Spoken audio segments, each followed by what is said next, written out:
Naram Chevanarottamam Devam Sarasatim Vyasam Tato Jayodiret Nashta Prayeshu Bhadveshu Nityam Bhagavata Sevaya Bhagavatyutamashuki Bhaktir Bhavati Naistiki Nigavav Kapatur Garitam Padam Shukamakaramitav Javisamyitam Pibata Bhagatam Rashamariam Mahoro Rasiku Bhubi Bhavakaha Krishna Swadama Bhagate Dhammagani Hishara Karonasta Dvishamasha Paranako Danoditaham Kamapiyadabhishuta Vishutam Bibya Samyapirayana Bidam Vuksaram Prakyahiduho Mahadatatmanam Sankleshanabhanamasanti Nanyataham.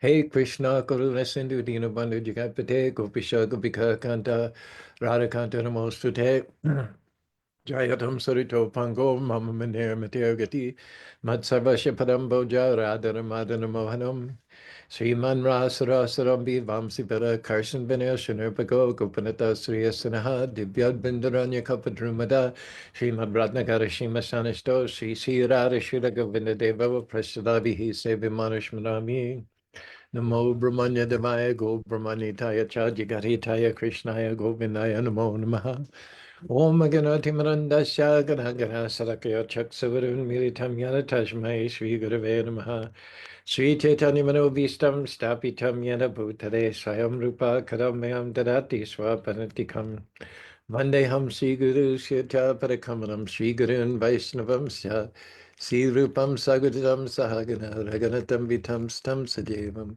Sadvaitam Savadutam Parijana Sahitam Krishna Chaitanya Devam Sri Radha Krishna Paran Sahagana Lalita Shivishakan Vitam Sya Om Maganati Manandasya Ganagana Saragaya Chaksudin Miritam Yana Tashmai Shri Gurave Namaha Sri Chaitanya Mano Vistam Stapitam Yana Bhutare Swayam Rupa Karamayam Dadati Swaparadikam Namaham Vishnu Paraya Krishna Pastaya Bhutare Shrimati Bhakti Vedanta Swami Dhirman Namaste Sarasati Devi Guruvani Pachani Nirvishesa Sanvari Paskata Desara Sri Krishna Chaitanya Prabhu Nityananda Shri Advaita Gadadhara Shiva Sri Gaur Bhakta Vindam Hare Krishna, Krishna Krishna, Hare Hare, Hare Rama, Rama Rama, Hare Hare. Good morning, Ballava Chandra, as well as Lilavati, and anyone who might follow you. It's Motivational Monday. I forget what episode this is. High 170s, maybe even low 180s. I'm not sure. This is going to be the only class I'm going to be able to give this week because there are too many things that have to be done in preparation for leaving Friday, first for Hawaii and then for New Zealand. I have to finish submitting the police application for the Festival of Colors. I have to finish submitting, I have to start the SEA, the special event application for the city of Ogden, which is going to take place on May 24th. I have a whole thing with QuickBooks going. I have to get back into QuickBooks. They've shut me out. So I have to send in all kinds of legal papers. And then and only then can I send people receipts and thank you notes for their end of the year donations. That's all been backing up like crazy. Also, we're in a mad rush to populate the playlist of the radio station with all kinds of songs. I'm happy to announce that since the last time I posted, which was Friday afternoon, I've got 102 new songs that I'll be able to post to the playlist today. In fact, I think it might be 110 by the time I actually go down there in early afternoon. So we hope to leave you with a nice, expanded, um, and varied playlist of songs while we're going for months' time. As you may know, we're going to New Zealand. They have a Festival of Colors on February 2nd. It gets an average of 15,000 people, and they've asked me to be the MC and do some rap songs. And Baivavi is going along with me, and she wanted to stop in Hawaii because she likes Hawaii, the beauty of it. So we'll be going to New Zealand by way of Hawaii, leaving this Friday, January 10th, and getting back February 7th. It's been kind of stressful going away for such a long period of time. I don't think I'll take such an extended trip anytime in the future. What's more suited to me is just go away on the weekend, leave Friday, do a festival of color somewhere, Canada, Miami, wherever, Pennsylvania. Be back Monday sometime. Trying to get things covered when you're going to be gone for 3.5 weeks is like herding cats. We're going to probably be on the computer back here a lot of the time every day anyway. So whatever you guys can do to help out the local crew, that would be fantastic. Speaking of populating a playlist, what would you think if we started this by playing you a song which I just created last night after the Sunday feast? This is uh this is called Higher Ground. Here we go.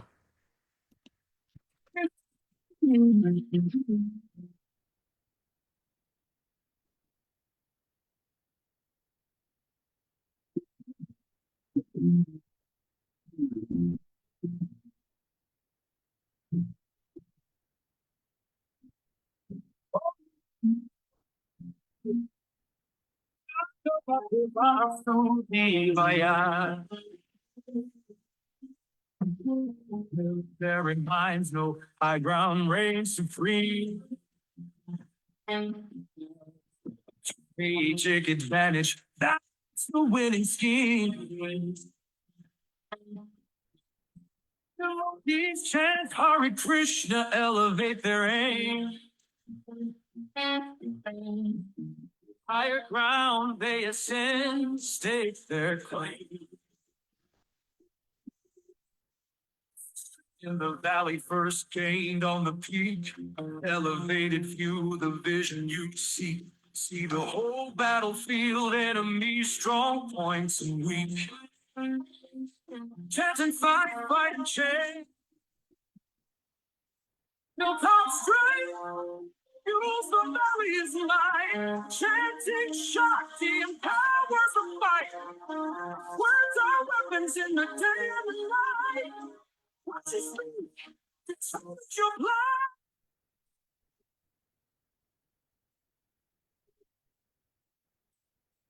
No more talking about the problem, impossible lies. Raise a battle cry of faith through the Krishna sky. Strongholds breaking, impossibilities bend. Dreams awaken, a new life transcends. Outnumber against all odds, Krishna's by your side. Scales of battle tip to realize. Supernatural healing breakthroughs in sight.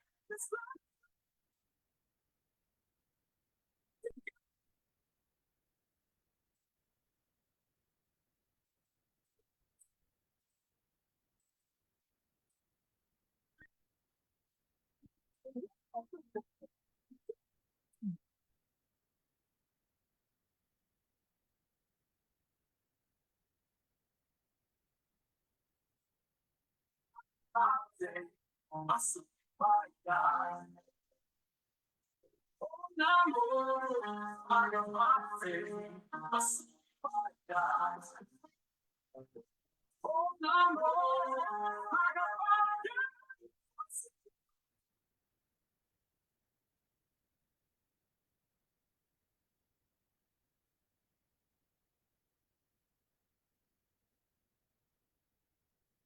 Oh, Kelly liked that. Kelly, hold on a second. Hold on a second. Hare. Thanks for your comments. Kelly says the sound is sensational. I agree with you. There are two reasons why I want to uh, go whole full throttle with this. One is that the lyrics are so great. The lyrics are fantastic. The music is great. The vocals are so great. But the quality of these recordings is better than anything we have on the station to date. Many of our songs come from the 70s, 80s, 90s, and early in this millennium. And just seems like maybe the original production wasn't as top notch, or maybe it was, but maybe the digital quality of it has waned a little bit over time. I don't know, taken out some of the highs and lows. But the music that we've been creating the last 2 weeks, which already comprised at least 50 to 60% of the total program, there just comes out, it just projects much more. It's better quality. I had an amazing experience. I went up to Salt Lake Friday afternoon to do posters. Another thing we need to get out in front of because of being away for some weeks. I did posters throughout all of West Redwood Road, and I had the radio playing the whole time. I had headphones on, and for 8 hours on Friday night, and well, 2 3 hours Friday night and 8 hours Saturday. Just driving around to the Beans and Blues, the Starbucks, the Jimmy John's, the Einstein's Bagels, putting up posters. I didn't take the headphones off once. I was just absolutely absorbed and fascinated in the radio station. I was getting it all through the Simple Radio app, which is a free app. Anybody can download it on their phone. And if you have Wi-Fi or cell connection, you can get it anywhere. So Kelly, word to you, word to you. You can access, even though you're not physically within the sound of the reach of our AM radio tower here, it goes out. It goes out by streaming, and anyone can access it, including myself. Okay, as I mentioned, if you just joined us, this will be our only class this week. Um, if I were to give classes in Hawaii, I would have to give the class, if we were to be live at 7:30, I would have to broadcast it at 4:30 in Hawaii. So that may not be practical either to continue the classes on time, but I may be able to just jump on Facebook Live at odd times and give a class in case anybody wants to just access those at their leisure. You can give me some feedback if you think that would be worth the effort or not. It's always um, extremely fulfilling for me to be able to talk about Krishna, to glorify Krishna. That's what makes me tick. It's our life and soul. And it needn't be to a live audience, although that's certainly more inspiring. Um, but we'll see. I'm prepared to, when you know, not doing other things, I'm prepared to just go on Facebook Live and put something out there that you can access at your leisure or not. But let's talk about incarnations today. Like waves, can anyone count the number of waves? I was looking at a video. Sometimes when I walk, I'll put on a video, a nature's walk, so that you'll even though you're in this dark basement in Spanish Fork on a cold winter day, you can see on the screen there. Been going through redwood forests quite a lot in Oregon and California, but I had a video on last night. It for some reason it went to Nepal near Ladakh, the area there, Roten village, and a huge lake. I forget what they called the lake. It's a saltwater lake. It's like, I don't know, 20 miles across, a huge, incredible lake. And it and the commentator, the subtitle said, I don't know why they call this a lake, because it's such a big body of water that there are waves. And the fellow, who was an Indian guy named Sharma, Kartik Sharma, he's standing on the edge of this quote unquote lake, and waves are coming up, not big enough waves to body surf or surf, but definitely waves. There was a choppiness to about it that you don't see in lakes. Lakes generally aren't that choppy unless there's a brisk wind blowing. But this was very choppy. And there were just little waves coming up, maybe 6 8 inches all over the place. And you look as far as you could see, there was water and waves. There are as many incarnations of God as there are waves in the ocean, which means to say incountable. And therefore, in this 12th verse, in the third chapter, the 8th canto of the Srimad Bhagavatam, Gajendra praised the Lord, Namo Shantaya Gauraya. Mudhaya guna dharmine nirvisheshaya samyaya namo jnana ganaya cha. I offer my respectful obeisances to the Supreme Personality of Godhead, who is all-pervading. He has his shantaya. He's very peaceful. He's unperturbed. He's unruffled. And he also has his gorai. He also has his ghastly, fierce, unlimitedly intimidating, awe-striking form. For instance, Lord Nrsingadev, Varaha Dev was the very picture of death to Hiranyaksha. In terms of preaching, Lord Buddha preached very fiercely against animal slaughter, advocated passionately ahimsa, nonviolence, and metta, compassion. This Lord is prayed to by Gajendra as a Lord who has no material qualities, but who accepts the qualities of goodness, passion, ignorance in the form of Brahma for the purpose of creation, form of Shiva for the purpose of transition or annihilation, the form of Lord Vishnu for the purpose of maintenance. Even though he has no form, at least not any form that we know it, my form, I can reach out and I can pick up something 3 feet away. But if I'm going to get something from 20 feet away, I have to get up, walk over there, pick it up, come back. Krishna doesn't have to abide by such limitations.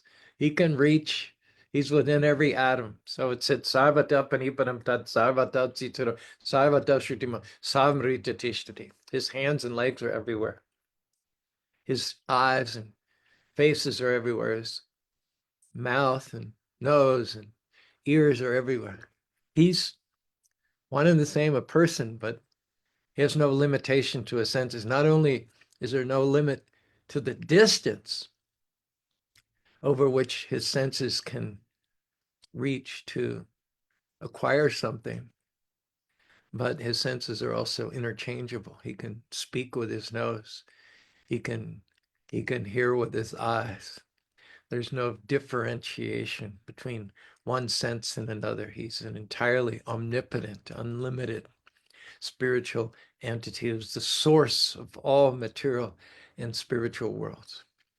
It has nothing to do on one level with this material creation, but in another sense, he has everything to do with it. In the prayers of Gajendra, some of this is reflected. Let me see if I can remember. Krishna, the Supreme Personality of Godhead, no birth, no defect, no lack, no death, no illusion, appearing within human form. He's the one I respect. Krishna and Avatar, Krishna and Rama avatars descending down low, showing the way, helping the soul to grow, appearing on this material plane to restore Dharma again and again and again and again.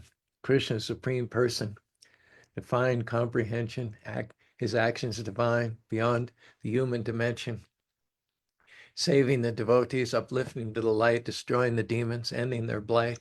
Both achieve liberation of transcendental fate. Devotees go straight to the Lord's abode. The others wait in the impersonal zone. He's not, don't mistake his actions for worldly affairs. He's nirguna, untouched by material snares. The names Krishna and Ram have power untold. Chanting them frees the soul, breaks illusions hold. Ajamil proved it. His story is well known. Uttering Narayan, his spirit was shown. The past of transcendence, escaping the night. Chant Hare Krishna, and everything's bright. He appears among us in human disguise, but don't be fooled by appearances. Open your eyes. He's not bound by Maya's cosmic plays, the puppet master showing the way. His form's divine, his name's the key, showing the truth, setting us free. So rise above the temporary, the fleeting, the fake, and chant his name for goodness sake. He's the preserver, he's the observer. Above this creation, aloof like the sun, and yet with his energies, he blesses everyone, simultaneously apart from this world and one. He's the cause, he's the result, he's the witness supreme, transcendental to the screen, dream unseen behind the screen. the life in the machine. Lord of might, give me protection, guide me through the darkness up to the eternal light. Through multipotencies, he manifests his will, creating this universe, his purpose to fulfill. And when it's time to end, he absorbs it all back. Just like a spider retracts its web within its sac. Even if devotee falls from the path, Krishna heart keeps track. At the right time will take up the slack. Carry what you lack, he will get you back home, back to God.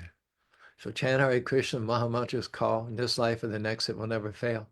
Once it's sown, the bhakti creep will grow. Sooner or later, you will go back home, back to God. Even if a devotee falls from the path, Krishna heart keeps track. At the right time will take up the slack, will carry what you lack. He will get you back home, back to God. So several of those verses alluded to the fact that even though Lord's apart from the creation, at the same time, he pervades and supports the entire cosmic manifestation, just like the sun is many millions of miles away, and yet it can be also truthfully claimed that the sun is everywhere in the form of its energies. The energetic source and the energies are non-different. They share the same qualities. So Krishna is at the same time apart from this material world and at the same time inseparable from this material world as well. So in terms of creation, maintenance, and dissolution, he works through the various modes of material nature in order to establish equilibrium. It says Krishna and Rama avatars descending now and low, appearing on this material plane to restore Dharma again and again and again and again. This is spoken by Lord Krishna in the 4th chapter of the Bhagavad Gita, 6th verse. Yada yada hi dharma shaglanari bhavati da abhutanam dharma sayataratmanam siramyaham. Yada yada hi dharmasya, to establish whenever and wherever there's a need for dharma. Glanir bhavati, there are serious discrepancies in the performance of dharma. When there are those discrepancies, Krishna is obliged, not that he's forced to do anything, but out of compassion and concern for his parts and parcels. Krishna's ultimate goal is to get us back home, back to Godhead.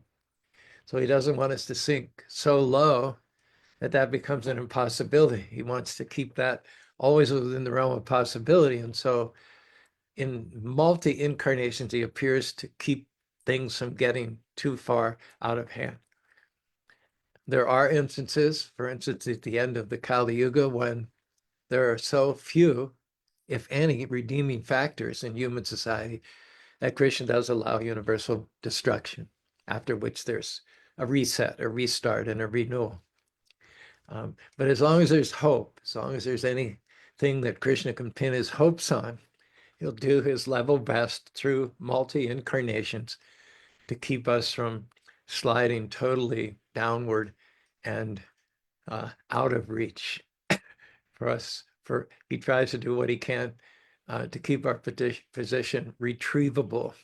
We try to do whatever we can to make our position irretrievable. Krishna tries to be a buffer against that. So, and hence, although he has in one sense nothing to do with the material world, in another sense, because of his love and concern for his exiled, disenfranchised parts and parcels who are lingering in this world of birth, death, disease, and old age, he does whatever the best he can to create the opportunities for us to go back home, back to God. Now, as the absolute truth, he's perceived in 3 different features. Badanti tat tatpam tatpam yasganabami ti paramatmi bhagavaniti sabdyate. On the most elemental level, God is perceived as spirit, undifferentiated, homogeneous spirit. There are impersonalists who understand that we're not this body, we're not the working senses, we're not the knowledge acquiring senses, we're not the eye, we're not the ear, we're not the nose, we're not the mouth, we're not the arm, we're not the leg, we're not the head, we're not the body. We commonly say my body.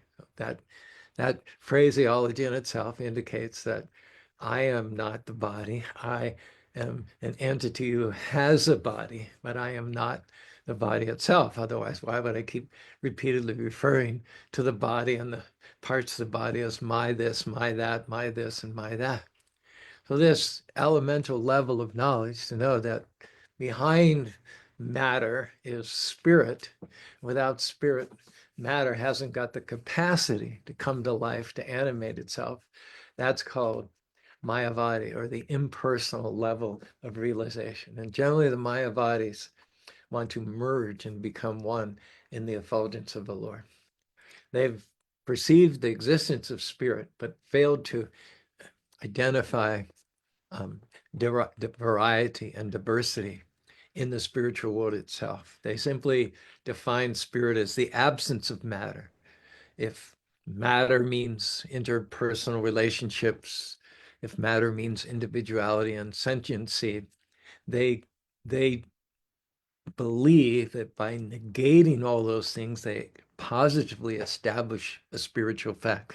But negating one thing has never validated another thing. All you've done is you've negated one thing, but to negate one thing is not synonymous with establishing an alternative explanation, an alternative reality.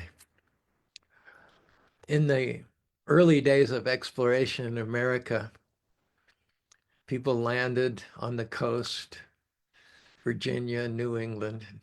First, they stayed close to the coast because they would get supplies from Europe there. They didn't want to venture too far inland, but eventually they became well supplied and more self-sufficient. They were able to produce their own food and produce iron and craft means of transportation, covered wagons. They were able to breed horses and all. And gradually they began to colonize. More and more pilgrims came, more and more people came seeking a new life, seeking to own some land, build a house, and farm. And so what happened is civilization marched westward from the East Coast. There were early cartographers who tried to stay ahead of the westward migration by mapping the valleys and routes. Naturally, if you're going to travel through previously untraveled area, you want some forewarning of what's ahead of you, which are impassable rivers, which are gorges and cliffs and precipices. The maps guide you, saves you a lot of time and trouble. They could even be life-saving, to tell you which is the way of least resistance to go on the western direction. But early on, the maps didn't have a lot of detail. Not many map makers had traveled extensively. They had not noted everything down. And so if you had seen a map of America in the early days of colonization, you would have seen a lot of details along a thin strip, maybe 50 or 100 miles from the East Coast. And then a lot of, and we know how big America is. We know that. The East Coast, in terms of land area, a strip of 50 miles along the East Coast is not even a thousandth of the land area, surface area, which is comprised the United States of America. But if you'd seen early maps, there would have been hardly any detail east of, say, Kentucky, or it would have just been white. Now, a naive person would think, I can't go there because I would fall off the edge of the earth.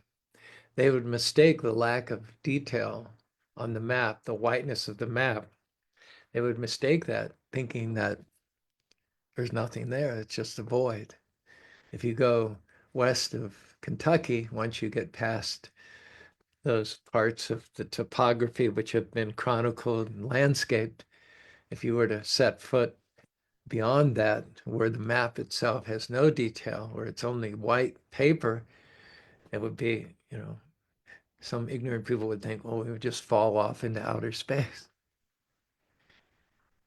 That would be a foolish conclusion. We kind of chuckle at that and laugh at that, because we know that the whiteness on the map did not indicate a lack of landscape, a lack of contour, a lack of topography. It just means that nobody been there. Nobody had described it adequately in order to give us a heads up of what that landmass contain. Similarly, failing to, Prabhupada said, suffering from ignorance or swimming in ignorance, or a favorite phrase of Prabhupada was, those with a poor fund of knowledge. So the early pioneers had a poor fund of knowledge about how big America was, where the mountains were, where the rivers were, east of certain area or west of a certain area. But that doesn't mean there wasn't knowledge to be acquired. There weren't details to be assimilated, just that there wasn't the knowledge, there wasn't the bridge. So the fact that we don't know much about the spiritual world doesn't mean that there is no spiritual world. So impersonalists who are fortunate can then meet a bona fide spiritual master who knows of the Lord, who knows of the Lord's devotees, of the Lord's culture, of the Lord's abode. And then from impersonalism, they can move forward to the next stage of realization, which is to realize that God is within the hearts of all living beings. He's not just impersonal, but he's also personal, even in his ubiquitous, all-pervasive feature. And then finally, to get an idea of the ultimate personality of Godhead who resides playing a flute in his transcendental abode called Galoka Vrindavan. So first of all, the first level of spiritual advancement is the impersonalist, and hopefully the impersonalist who's sincere in his heart and doesn't insist on settling where he is will get blessed by transcendental knowledge. And when he gets blessed by transcendental knowledge, he'll understand, he'll be able to discern the personal feature of the Lord.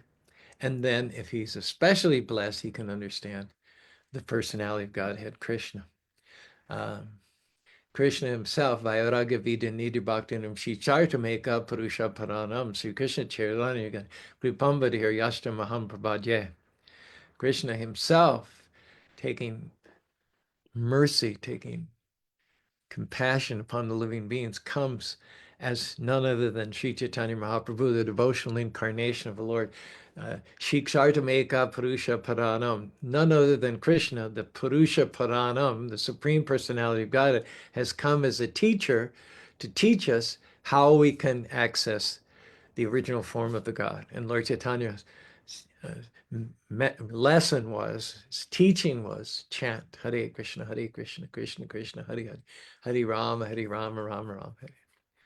And he delivered this as the ripened fruit of all Vedic knowledge, a conclusive truth to which die-in-the-wold impersonalists never reach, to which yogis who have seen the Lord within their heart still only reach after many, many lifetimes of yogic practice, a conclusion which Prabhupada said after 1,000 verses in which you get Nobel Prizes and PhDs, then you finally, at the end of all that, come to understand Vasudeva Sarvamiti Samahatma Sudurlabha Bahunam. After many, many births of being a great scholar, a great intellect, finally one comes to the perfection of scholarship, to the perfection of knowledge, which is to know that there's nothing other than Krishna, and he's situated in everyone's heart. So the Krishna realization, the Krishna concept is attained after the others, the impersonalists, the Mayavadis, the Gyanis, and the yogis become mature. And the mature vision of Krishna is delivered to us here by none other than Gajendra, the elephant himself, who, let's not forget, in his past life, he was a king. In those days, to be a king meant not only to be a very proficient warrior, not only to have martial artist skills, but kings themselves were very highly educated. They were very intelligent. I remember when Vaibhavi and I visited Trivandrum. It's a beautiful palace of Krishna, Padmanabha, lying horizontal with Brahma coming out of his lotus flower. There's three arches, and on this side you see the head of the Lord, and this side you see his abdomen with Brahma, and this side you get his feet, or maybe it's switched. And so there's a wonderful tour that you can take. And the tour guide that we had was excellent. And one of the things that stayed with me was that he the king would stay, the king of that area, the kings, generation of gen, they would stay in that area. And there was a veranda where they would look out over they would see the inner sanctum, the inner place with the deity. And they would sit up there on this upper floor veranda and write poetry. And the kings wrote many, many beautiful poems and songs glorifying Krishna. Then the guide told us, he showed us where there's a hidden panel and the king could go through an underground passageway and come up right in the deity room when he felt he needed more inspiration and wanted to be personally closer to the Lord. He had a passageway which nobody knew about except a few priests. And then he could go and sit right there at the feet of the deities to get more inspiration for his compositions. Well, don't forget that Gajendra, although an elephant in the present life, was a great, great king named Indranu in his past life. And the prayers that he's reciting are not composed by him in his elephant incarnation. They're composed by him. They have been composed by him as Indranu in a previous life. So Shanta Goraya. Krishna is very, very peaceful. In the scriptures, it's described that at the time of cosmic annihilation, there are huge waves. Planets are engulfed in these huge waves. The waves go up from the lower planets, the middle planets, and upper planet. Everything is inundated in water. Remember a few years ago when they had the tsunami in Thailand? What ghastly scenes of people running in abject panic. At the time, I remember reading that if you saw the wave coming, if you assessed it, if you made an accurate and quick decision that this is life-threatening, and you took immediate action, and you were in good shape, if all of those things converged in an individual, they wouldn't have stood like a deer in the headlights. They would have immediately recognized the wave for the threat it was. They would have acted immediately, and they would have been in good shape. Then it was possible they could have survived. It says that from the time you saw the wave, if you took off running, you had to run about a half a mile to avoid the reach of the waves. If you saw the danger, recognized the danger, start running, but you weren't in good shape, you would perish. Of course, if you saw the wave and you didn't recognize its threat and you hesitated, you would perish. See, if you saw the waves and you initially didn't recognize the threat, but after a minute or two, when it got closer and bigger, and you sort of sensed the panic in the crowd, and then you took off running, even if you're in good shape, you would perish. So it had to be at least three factors: immediate recognition, snap decision making, and take off running in good shape. You have to have some 5 and 10Ks behind it. But the one thing that everybody shared in, whether they were saved themselves or whether they drowned, was total panic. You might say there wasn't anybody who, in any of the videos, was cool and calm. Everybody was totally freaked out. So here's Krishna lying on a snake. Now, here's another thing that scares us to death. How many of you are scared of snakes? I know I am. But we see a little snake and our heart goes, a snake. I wonder if it's poisonous. It just looks so inauspicious, so ominous. We don't like snakes, generally as a rule. Certainly none of us are very peaceful around snakes. And here is, and certainly, so tsunamis upset us, snakes upset us. Here is Krishna in the biggest tsunami on the biggest snake, and far from being upset, what's he doing? Anybody can say? What's he doing? There's a big, big snake, and there's huge waves, waves that are literally hundreds of miles high. And the Lord is sleeping. He's peacefully sleeping on the coils of the snake, not in the least bit upset, not in the least bit disturbed. So this is Gajendra Shantaya, Shantaya. Another good example is Brigu approached the Lord, and Brigu's intention was to provoke him, to provoke him. Previously, Brigu had upset Lord Brahma by verbally slighting him. He forgot to offer his pranams to Lord Brahma, who was his father, and Lord Brahma lost it. And then he mentally he neglected to offer prayers to Lord Brahma, and that upset Lord Brahma. Then Brigu went to Shiva, who was his brother, and to his brother he made verbal offense. He said, "No, you're dirty and you live in crematorium, so would you mind if I pass on the hug, the brotherly hug?" Lord Shiva got very angry, and only Parvati was able to stay his hand. He was going to kill his own brother with his trident. But the greatest provocation, greater than mental offense, greater than verbal offense, you guessed it, it's bodily offense.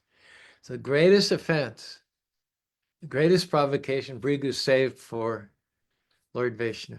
Lord Vishnu was lying again on the snake, Lakshmi massaging his feet, and Brigu put his foot right on the chest of Vishnu.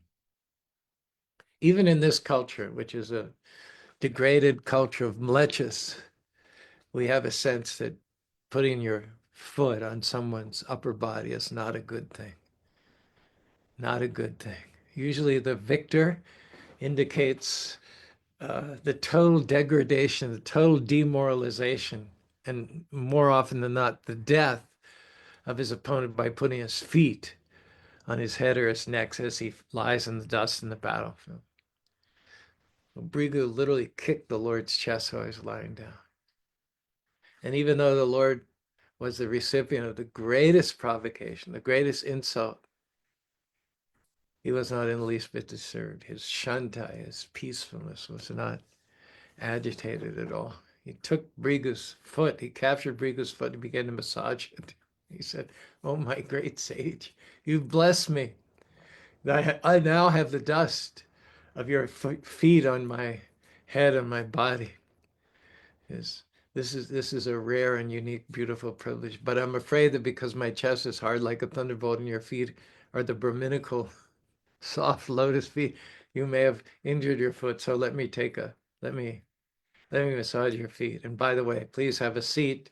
Let me fan you, get you something to refresh you after your long journey." Brigu couldn't believe. Brahma lost it when he was verbally insulted. Shiva lost it when he was Rama lost it when he was mentally insulted. Shiva lost it when he was verbally, but Vishnu didn't lose it at all, even though Brigu had kicked him in the chest. So not only is nature, not only is he loath to react in a violent, retributive way towards provocation, but his appearance is peaceful. He's playing his flute. He's got a peacock feather in his hair. He's got the Kastubi jewel in his chest. He's got a pearl on the tip of his nose. His wrists has bangles. He's got necklaces of pearls around his neck. He's so peaceful. You can't think of him, set your eyes upon him, uh, conjure up his image or come before his picture, his deity form, but that your fears aren't allayed. Your anxieties aren't calm. It's the effect that Krishna's even external appearance has on everyone to make them more peaceful. Internally, he's peaceful. Externally, he's peaceful. Much more so than Shiva, Durga, what to speak of Kali. Uh, these manifestations of Krishna, because they're in touch with the modes of material nature, are very mercurial. They may be at peace for one moment, towering rage in another moment. Kali is wearing skulls, tongue is out, ghastly. Durga, Mother Nature, riding a tiger. Lord Shiva, as we mentioned, was going to kill his brother. So Krishna, compared to all the other divinities, of which he is the source, is completely peaceful. Nobody is peaceful like Krishna, which makes sense because Krishna is the source of all of them. But another word that Gajendra uses to refer to Krishna as Gauraya. Although he's very peaceful internally and externally, if you offend his devotees, if you show aggression or intolerance or try to cause pain or suffering to devotees, then he will show you a very ghastly appearance. Just like in the jaws of the cat, the mother cat, the kitten feels love. For the kitten, the jaws of the cat, the mother cat, represent peace, tranquility, protection, contentment. But those same jaws for the rat represent death, suffering, misery, pain, and death. Same jaws, but just perceived differently. So those who are aggressive towards or demeaning towards or critical of or aggressive towards devotees, God appears before them not at all in a peaceful form. He appears before them like the boar appeared before Hiranyaksha, or the lion appeared before Hiranyakashipu. For those who are envious of the Lord and consequently envious of the representatives of the Lord puts aside his normally peaceful temperament and peaceful demeanor, and he makes them pay. Finish off with this little illustration of this point. In ancient lore, we are told the story of a 5-year-old boy named Prahlad. His faith in Krishna was pure and bold. Ignited within the womb, his love shone like the moon. Krishna's chants filled his soul while his father's rage viciously unfolded.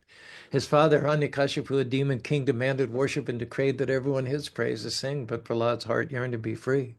Though poison traveled, thrown in the ocean, Prahlad's devotion remained unbroken. Through every trial, Prahlad held fast. The Lord protected him as he passed every test. Even Holika, the demoness of fire, herself was burned in a flaming pyre. Here we go. To kill the demon, the Lord emerged from a pillar with a mighty roar. Narasimha, half man, half lion, tore the demon apart. Prahlad pleaded to the Lord with tears in his eyes, Lord, please hear my cry. Though my father was blinded by pride, consumed by hatred, please break into his darkness and let mercy preside. Prahlad's devotion conquered all. The Lord made an exception out of his father and from his broken body offered redemption for his soul. May the story of Prahlad be forever told. His faith was untamed despite a demon king's rage. Devotion was his armor, come what may. May Krishna's names never lift his lips. May the fame of those who proclaim the glories of the Lord live forevermore. Tava kara kamala bare nakama buddha shringam dalita hiranyakashipu tanu bringam yesavadita narahari rupam Jaya Jagadisha Hari, Jaya Jagadisha Hari, Jaya Jagadisha Hari. Thanks for being with us, Motivational Monday. We talked about the first line of the 12th verse, 3rd chapter, 8th canto of the Bhagavatam, in which Gajendra refers to the Lord as peaceful on the one hand and ghastly on the other hand. Thanks very much for being with us. Let's see if we have any extraordinary comments. Yeah, we've got Ballava Chandra. Like so many waves in the ocean, there is no limit to devotion. Krishna comes in so many forms, like Buddha to establish peaceful norms, or like Nrsimha in a violent storm. He came as Rama to give us an ideal king, and as Caitanya to teach us to chant, dance, and sing. I love that. What a beautiful little nugget you've created there, Ballava Chandra. Like so many waves in the ocean, there's no limit to devotion. God comes in so many forms, like Buddha to establish peaceful norms, or like Nrsimha in a violent storm. He came as Rama to give us an ideal king, and as Chaitanya to chant, to teach us to chant, dance, and sing. Beautiful. Well, thank you once again, Ballava, Lilavati, Shali, Britta. It's nice to see Britta. She came to the Sunday feast, that Saturday feast. We spent a little time together.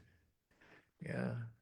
Nice crowd, beautiful atmosphere with Gopinath Priya, new devotees. Dina Pavana, what a pair those guys. Those are transforming the Salt Lake landscape into an ecstatic community of wonderful devotees. Gita, okay, say hi to Ricky for me. Okay, as I mentioned in the beginning, if you weren't here, we will not be with you tomorrow and Wednesday. I just have too many things to tie up, getting ready to leave, and we'll consider just giving some random Facebook Lives talks when we're in Hawaii and New Zealand. We're leaving this Friday, the 10th of January, we'll be back on February the 7th. I ask everyone to do what you can to be helpful to the people that are here. Krishna Vrstaya, primarily Barbara, Rajdeep, are some of the people that are going to be trying to take up the slack in Bhai Bobby's absence. It is not possible to fill in the wake that Bhai Bobby leaves by her absence, but hopefully, hopefully, hopefully, I'll leave that dangling there. It is stressful to go a long way for a sustained period of time. If we go away again, it'll just be for the weekend. This will be the one and only time that we'll go away for this long. But anyway, it is what it is, and wish you all the best. We'll touch bases with you periodically. We'll always be in touch through text and email and even phone calls. Um, thank you very much for all that you do, for all the support that you give. And to the extent that we're able to, we bless you to be Krishna conscious in your life in the morning, noon, evening, coming and going, and happiness and distress, honor and dishonor, snow and sunshine. Remember Krishna in all circumstances and never forget him. Hare Krishna, Hare Krishna, Krishna Krishna, Hare Hare, Hare Rama, Rama Rama, Hare Hare.